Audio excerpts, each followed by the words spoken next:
JP Spiritual Corner na chayol khuding sandok saba Manipuri Sabbath School Lesson Study Hour asibu mityeng tabiriba nakhoi khwai pumnamakpu nakhoi gi host Evangelist JP Thaime ehakna Jishu Christ gi mingda nakhoi bo taram na amuka okcheri Ishor na akhoi pumnamakki punsibu ngasi phawba sanghanbire hairaga mahaki wahai tananaba mahakbo henna nungsinanaba matam pibibagi damakta akhoi ishor bu thagat jasi Ningtigi numit khudingi aikoi punsi gi pungja khudingda ishor gi wahai nainaba asina aikoi gi punsi da henna phaba adu puraksanu haibase aigi prathnani ngasi amuka nakhoi gi damakta anauba para amuka puduna lakchari lesson number 10 rules of engagement natraga rules for war sokna riba tawai gi lanpham asida chatnagadaba chatna pathap sing ayen sing rule sing Asi karamay na tauradi ay ko'y lan asida lan ngamgadage. Ishor ga Satan ga sok na riba lan pam asida karamba chat na pathap ki makhada lan asi sok na riba no hay bagi maram na nga si ay ko'y tamgadawri. How kiba hapta duda ay ko'y na karam na ishor ga Satan ga. Ishor gi serga dut singa Satan gi dut singa. Amadi ishor gi mi singa Satan gi mi singa. Yana daba yek na ba oirak kibra. Karamna lan sokna rakhibra kadaidagi karamna lan asi haukhibano kari maramdagi lan adu haukhibano kanana lan si haudokhibage amadi kadaida haudokhibage aduga loina na karamna lan asi loisingadage haibage maramda samlapna aikoi taminakhre ngasigi haptagi para asina sokna riba amadi sokna rakhigadoriba lan asida Karamna sokna gadage, karamba niti niyamda lan asi sokna gadage, lan asi karamba niti niyam chatlaga lan asi ngam gadage. Amasung ishor ga Satan ga marakta sokna riba lan asida karamba chatna patha makhada lan asi sokna riba no haibadu ngasi ekoi tamgadori. 1 Kings 18 verse 19 dagi 40 da laibo wari sina. Ishor amadi Satan gi marakta Thok liba sokna riba lan asi kari maramdano haibadu aikoi da utpiduna lay. Masigi wari da aikoi na Mount Carmel da Elijah amadi Baal gi prophets 450 chamari ga yankai ga karamba ishor na chumbagi haibagi khangdok na naba thokiba thodok adu aikoi na ui. Ningthau Ahab amadi Queen Maharani Jezebel na khurumliba lai adubu Elijah gi ishor taibang semba mapu ishor na ngamduna ishor atopa ama karishu laite ishor di ama khaktani haibadu Mount Carmel gi event aduda utpiki Baal gi prophets singna khurumliba lai asi kanano lai mayam ama laiki matam adudagi hauna Hawzikchu taibang panda latna riba lai asi masing thingamdana yamna lay. Hai riba matam aduda latna ramba lai singse kanano karamba lai no karigi makoy bu lai ni haina latna ramliba no haibagi wahang singse akoy da phawrai. Wahang singse gi paukum Bible na adumak piduna lay. Deuteronomy chapter 32 verse 17 gi matung inna. Makoy na lai ni haina latna riba lai ado makoy na masak khangdaba maming khangdaba adugumba lai ni haina hai. Makoy na lana ramba lai sing ado makoy gi damakti yamna anauba lai sing ni makoy na masak khangdaba lai sing ni haina haiduna lay. Hai riba masak khangdaba lai sing aduda makoy na khurumduna khudol kaya piduna lai sing adubu latna rammi. Masigi lai sing asi makoy gi mapa mapu sing na mamangay digi latna rakhiba lai sing adu sunate yamna anauba lai sing ni haina Bible na takpiduna lay. Paul na 1 Corinthians chapter 10 gi verse 20 da hai murti semlaga murti singda acha athak katpa matamda madu lai natraga ishor da katpa nate adubo madu demons haibadi hingchai ai tamba tamna lai but singda katpani haina Paul na haibi aduna madu gumba thabak tawduna hingchai ai tamba phattaba lai singi but singi saruk yaubado aina pamde haina Paul na Corinthian gi singlup aibi duna lay. Aduna chumdaba lai sing Jews nataba mi sing na latna riba khurumlam liba lai sing ase phattaba hingsa yai tamba lai sing but sing buni haibsa aikoi na mayek seng na uba phangi.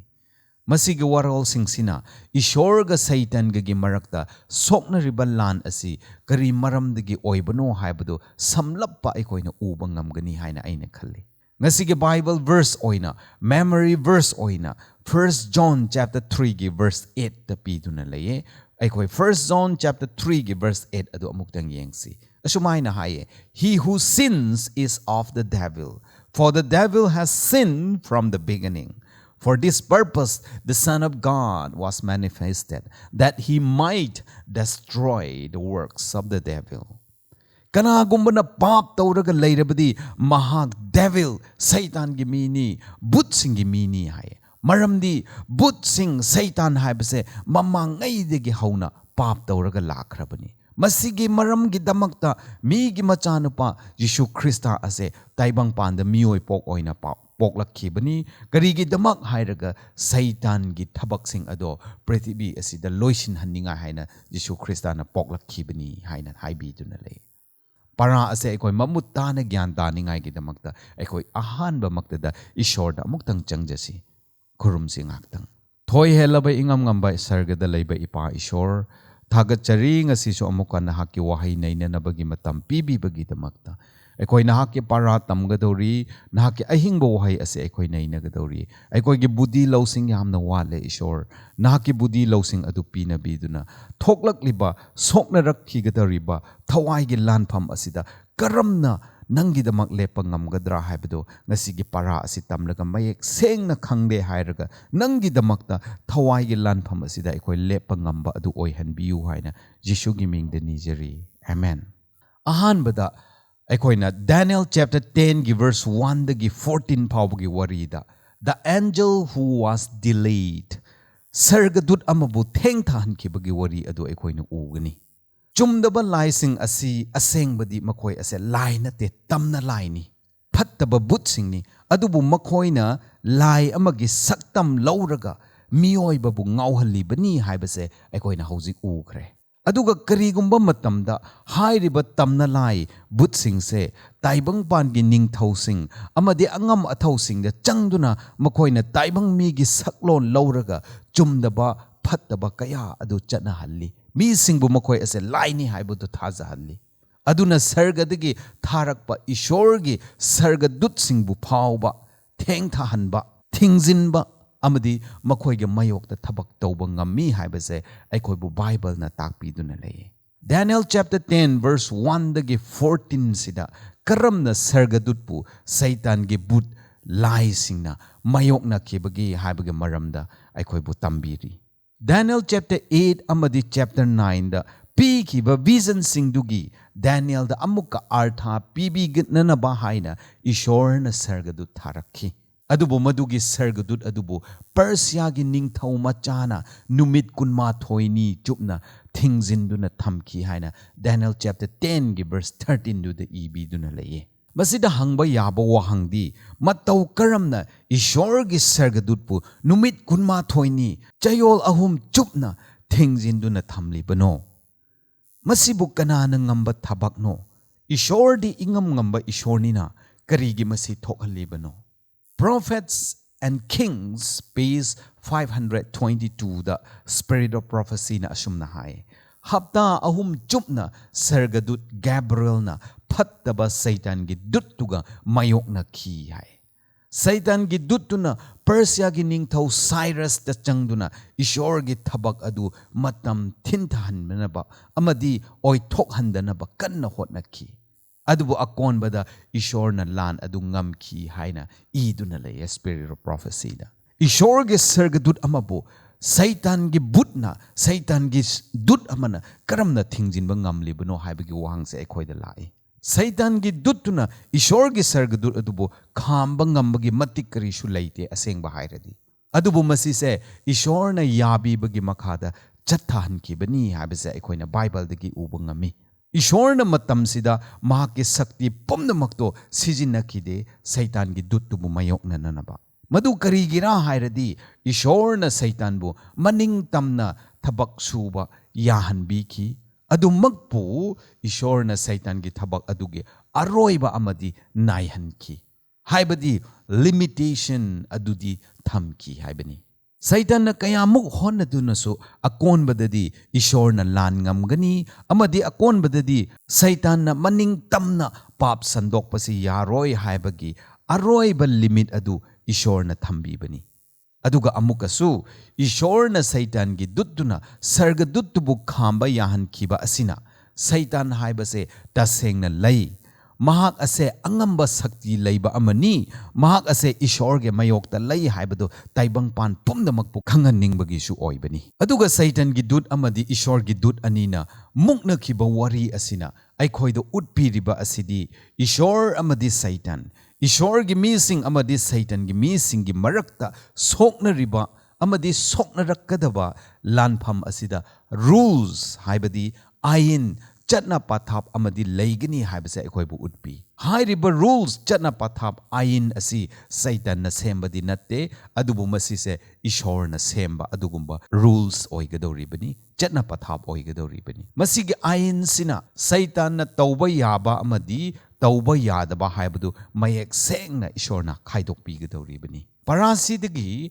khangadaba adudi soknariba thawai gi lanpham asi ayin amagi makhada oigini haibasini. Ishor na semba ayin ni ishor gi lamchati nungsibani aduna ishor gi ayin asidi nungsiba asi oigadori. Nungsiba leibanina ishor na kaidongai desu namphu sason tauroi adum oinamakpu akonba matamdadi Satan na maning tamna pap sandokpa yaroi haibaga aroiba bichar aroiba chaikhai adudi ishor na pigani amadi lan asi ishor na ngamgani. Asmaina tauraga hojikti aikoina Revelation chapter 13 verse 1 dagi 8 ke wari aduda aikoi amoka yengsi. The dragon of revelation. Revelation phongdok piba lairikta ngasagi dragon jinglai hairibagi thabak sing jinglai hairiba dragon hairiba se kanhara maki sakti ase karira makna karamna ishor ge mayokta lepkadra haibagi wari do aikoi Revelation 13 ge verse 1 dagi 8 aduda aikoi amoktang yengsi.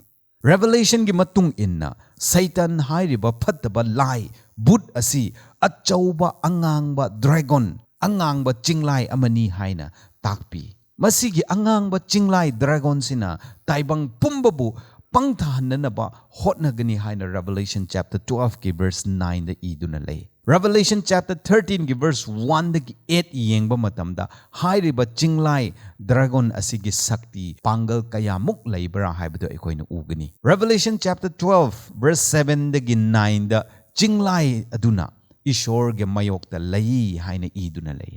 Aduga amuk Revelation chapter 12 ki verse 1 da ki 6 dana jinglai asina dragon asina ishor ge minai sing ishor ge mi sing ge mayokta su lay haina su iduna lay. Aduga hairiba jinglai dragon Satan asi jinglai oinamak Satan oinamak thoklaga thabak sude adubu mahakna ningthau singi saktamda miyoibagi saklo lauraga thabak sing asi sui haibadusu ekoida utpiduna lay.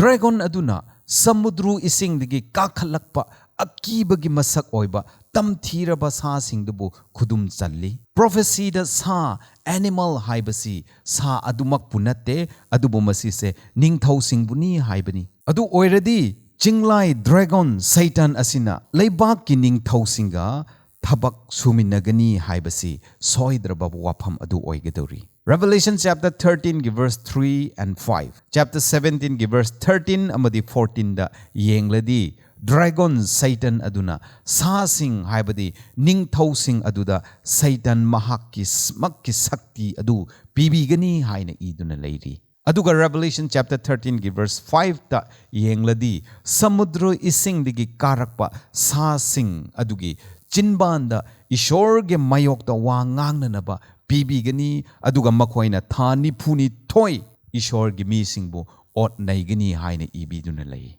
Revelation amadi Daniel asi kupna nainaba matamda hairiba sa sing haibadi ningthau amadi ningthau leibak sing asibu dragon duna dharma gi mingda khudum chansingani aduga makhoi sing aduga khut samnaraga ishor ge mayokta akanba thabak ot naibagi thabak ase thani puni thoini chupna taurakani haibase ekoina uba ngami. Sa singduna ishorbu khurumgadabani haibadu makoina munthokduna dragon jinglai Satan adubu khurum hananaba thabak kanna taurakani. Makoina ishor gi mi singbu ot naigani masise dharma gi lan aikoina dark ages amambagi juk haiba matam aduda chahi lising amaga chani humpu chupna ishor gi mi singbu ot nai ki bagi history aduna sakhini masigi chahi lising amaga chani humpu asibuni ngasai gi thani phuni thoi hairiba adu Satan oina lakloi ichin inausing dragon oina lakloi adubu parasigi haurakpada haikhiba adugumna Satan na miyoibada changlaga thabak surakadabane Satan oina laklaga nangbu aibu themlagadaba natte masi khangna aikhoi chekchina hingba mathau tai ngasi adubu ishor na ngasai su haikibagumna Satan na tawgadaba amadi tawriba amadi tawrakadaba thabak khuding makta aroiba naiba masidigi henjinba yaroi haiba limit adudi tattana thambiki aduna maram oidana Revelation chapter 12 ki verse 12 ta Jishu na haye sarga amadi sarga da leiba na koi harauzau adubu taibangpan amadi samudragi isingda leiba mising na koi gi damakti awaba oigini maramdi Satan ado taibangpan da kumthakre mahak asaubaga loina na kumkhre maramdi mahak na haibadi Satan na khange madudi mahaki matam yamna leitre matam tele haibase mahak na khange hai Satan na khange mahaki matam leitre matam yamna tele haiba mahak na khange akonba matam dadi soidanamang ishor na lan asi ngamgani haibase Revelation 21 gi verse 4 da uwi ekoina akonba matam dadi soidanamang ishor na lan asi ngamgani haibase masidigi ekoina uba phangi maramdi Satan na khange aigi matam ten khre habado limit laye habado Satan na khange Revelation 21 gi verse 4 ishor na ekoigi mit ki pirang tai thok pigani kanana su amuk siba haibado leiroi awaba nungai daba haiba kanana su amuka hanna mahau tanglaroi adugumba punsi adugumba mapham aduda hingningdra ichini nausing aikhoi Jishu gi tung induna mapham duda madugi punsi ado hingba ngamnanaba aikhoi Jishu da tattana leiba adu oishi hojikti amuka aikhoina the case of Job ama dagi ani Job chapter 1 amasung chapter 2 da Job ki wari sina aikhoida soknariba thawai lanpham asida kari thorakadage haibagi maramda Job ki wari na aikhoida para khara tambi budu aikoi yengminasi Job ki wari sina su ishor amadi Satan gi marakta amasung ishor gi mising amadi Satan gi marakta soknariba lan asigi maramda para kaya aikhoida tambi sargada meeting chathakhi madugi meeting aduda Satan su yaurakhi Satan sargada lakhi Job ki maramda nahakna kari khalli haina ishor na Satan da hangki ishor na hai Job asi asengba achumba ishor gi wa inba mini haina Satan na khumi Job na wa ilibasidi nahakna mabu ngakpi senbi bagini nahakna mabu sambal khabi bagini haina khumki Satan na amuka makha tarakhi nahakna Job pu loina riba asi fear oide haibadi michang mikhai naiba thabakni nahakna mahakpu ngakpiri masigi ngakpiba asina aina ining tamna thabak suba ngamhanbide maramdi nahakna pal khabi bani aduna ishor se michang mikhai nai maramdi mi khudingda makhoi gi aningba apamba adu ningtamna khannanaba freedom of choice adu pide haina Satan na ishor bu maran sikhi Satan gi masigi wahai maksina aikhoida amuk utlibasidi Satan na tawgadaba thabak thauramsingda ishor na limitation amadi pi haibasini masibu rules for war haibadi soknariba lanpham asida chatnagadaba ayin adu lei chaikhai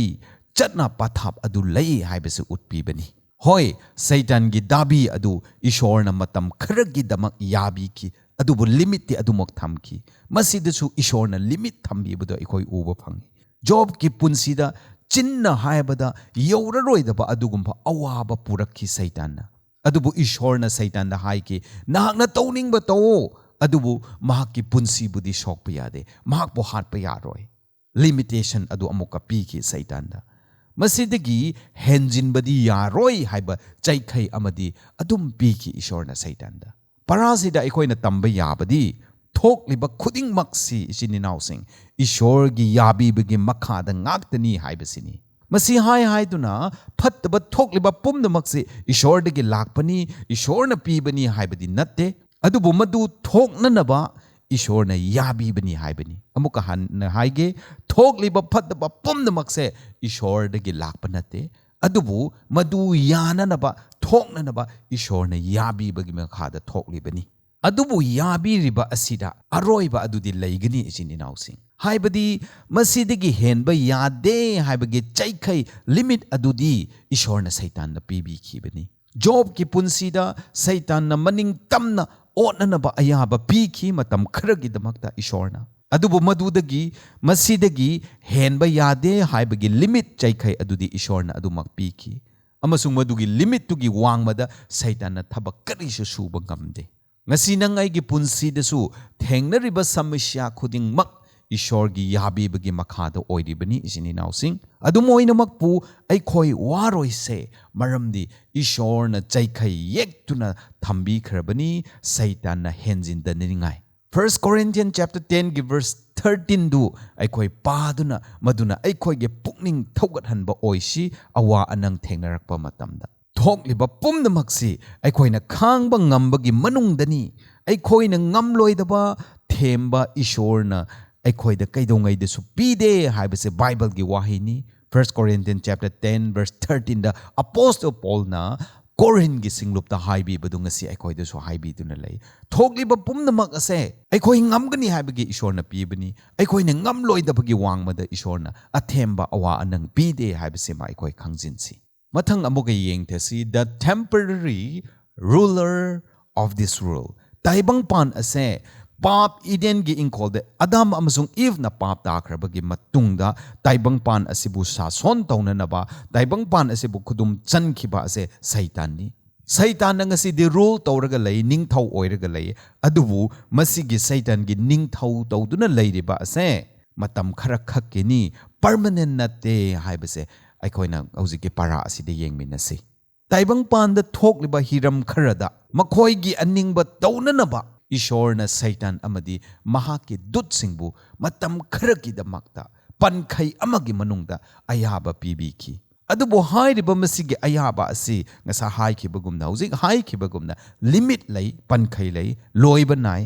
madudigi henjinba yade haiba aman lei amasung madu taunanabagi matam ten pibi haibase aikhoina hojik tamminakre bible dagi su aikoi ukhre aphaba amadi phattaba achumba amadi aranba ishor amadi saitan gi marakta soknariba lan asida rules channa pathap haibase lei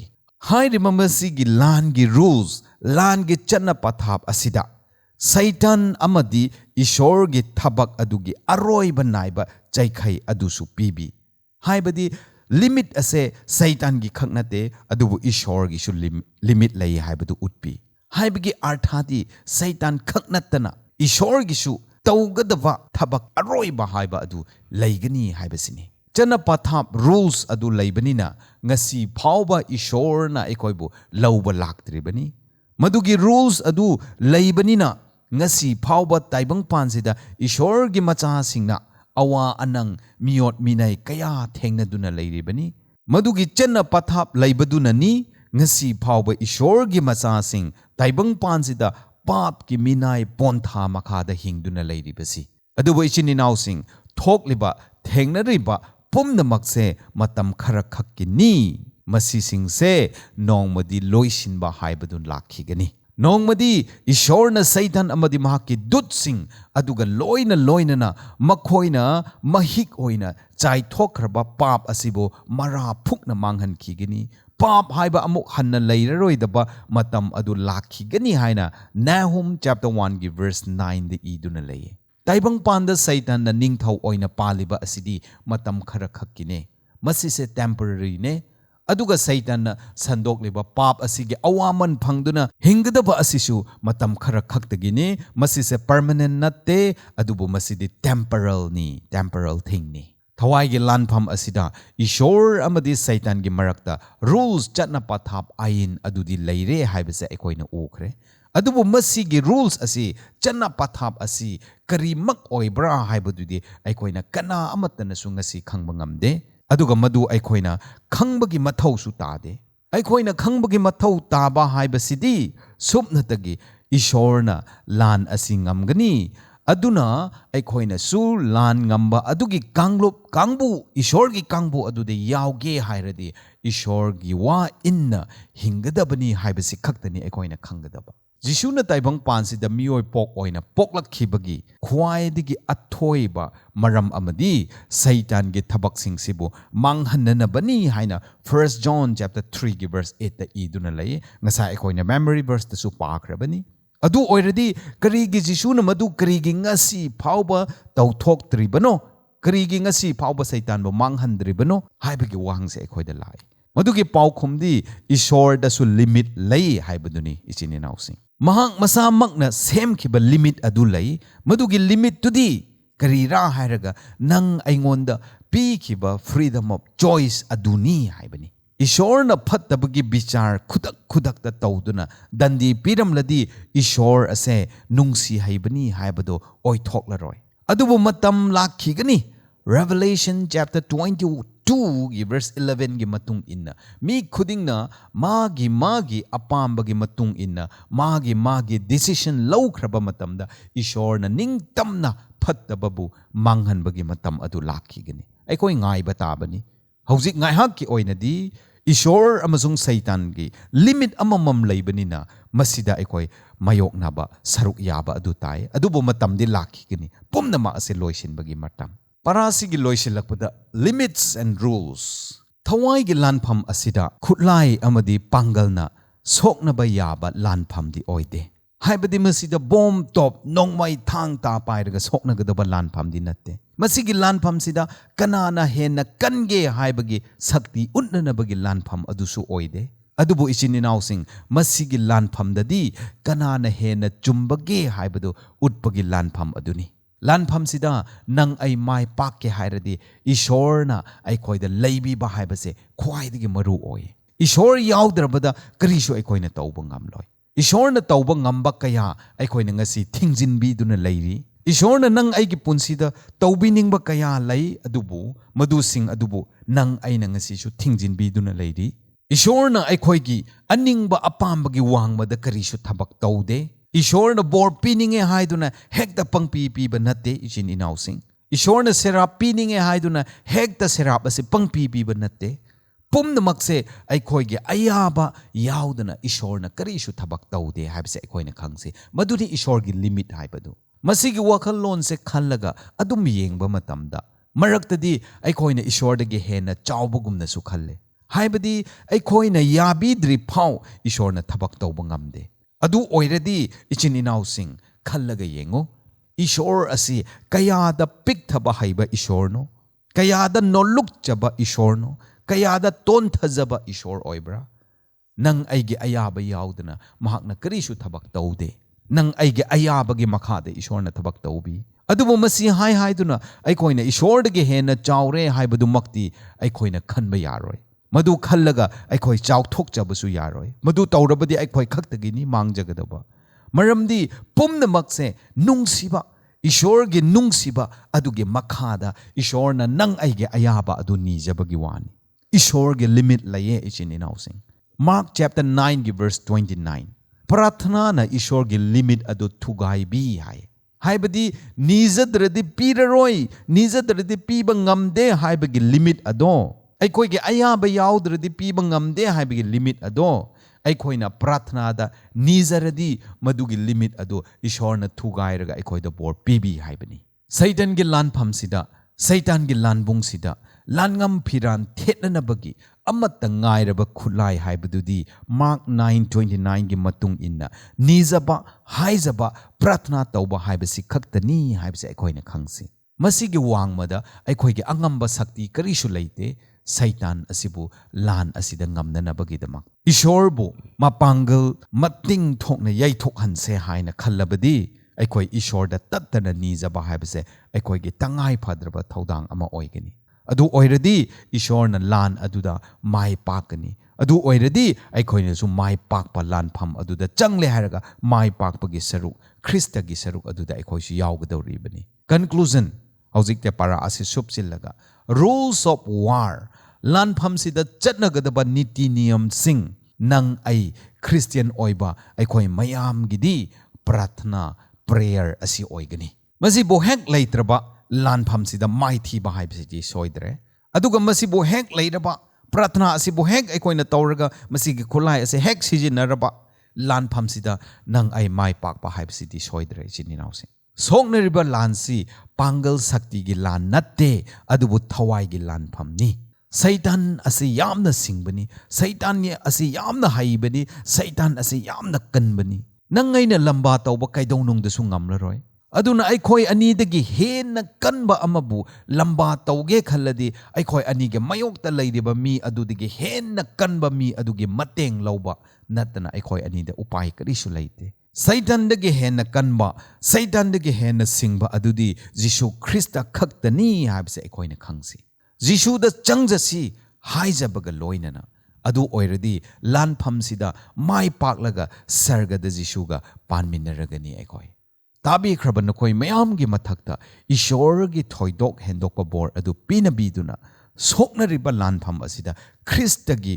ꯅꯥꯀꯜꯗ ꯑꯩꯈꯣꯏꯁꯨ ꯌꯥꯎꯕ ꯉꯝꯕ ꯑꯗꯨ ꯑꯣꯏꯁꯤ ꯍꯣꯏ ꯊꯣꯛꯂꯤꯕ ꯄꯨꯝꯅꯃꯛꯁꯦ ꯏꯁꯣꯔꯒꯤ ꯑꯌꯥꯕꯒꯤ ꯃꯈꯥꯗ ꯊꯣꯛꯇꯨꯅ ꯂꯩꯕꯅꯤ ꯑꯗꯨꯕꯨ ꯏꯁꯣꯔꯅ ꯄꯨꯝꯅꯃꯛ ꯑꯁꯦ ꯑꯔꯣꯏꯕ ꯃꯇꯝ ꯑꯗꯨꯗꯤ ꯄꯨꯔꯛꯈꯤꯒꯅꯤ ꯑꯔꯣꯏꯕ ꯃꯇꯝ ꯄꯨꯔꯛꯄ ꯑꯗꯨꯗ ꯏꯆꯤꯟ ꯏꯅꯥꯎꯁꯤꯡ ꯑꯩꯈꯣꯏ ꯑꯅꯤꯁꯨ ꯏꯁꯣꯔꯒꯤ ꯃꯥꯌꯣꯛꯇ ꯂꯦꯞꯂꯒ ꯂꯩꯔꯝꯂꯗꯤ ꯃꯥꯏꯊꯤꯕ ꯑꯗꯨ ꯑꯣꯏꯒꯗꯧꯔꯤꯕꯅꯤ ꯏꯁꯣꯔꯒꯤ ꯃꯥꯌꯣꯛꯇ ꯂꯦꯞꯄ ꯑꯗꯨ ꯑꯣꯏꯔꯣꯏꯁꯤ ꯑꯗꯨꯕꯨ ꯏꯁꯣꯔꯒꯤꯗꯃꯛꯇ ꯂꯦꯞꯄ ꯑꯗꯨ ꯑꯣꯏꯁꯤ ꯇꯥꯏꯕꯪꯄꯥꯟꯁꯤꯗ ꯉꯥꯏꯍꯥꯛ ꯑꯋꯥ ꯑꯅꯪ ꯈꯥꯡꯂꯕꯁꯨ ꯂꯥꯟꯐꯝ ꯑꯁꯦ ꯄꯥꯡꯒꯜ ꯁꯛꯇꯤꯅ ꯁꯣꯛꯅꯕ ꯂꯥꯟꯐꯝ ꯅꯠꯇ꯭ꯔꯕꯁꯨ ꯊꯋꯥꯏꯒꯤ ꯂꯥꯟꯐꯝ ꯑꯣꯏꯖꯔꯁꯨ ꯅꯪ ꯑꯩꯒꯤ ꯄꯥꯡꯒꯜꯅ ꯉꯝꯗ꯭ꯔꯕꯁꯨ ꯏꯁꯣꯔꯗ ꯆꯪꯖꯔꯒ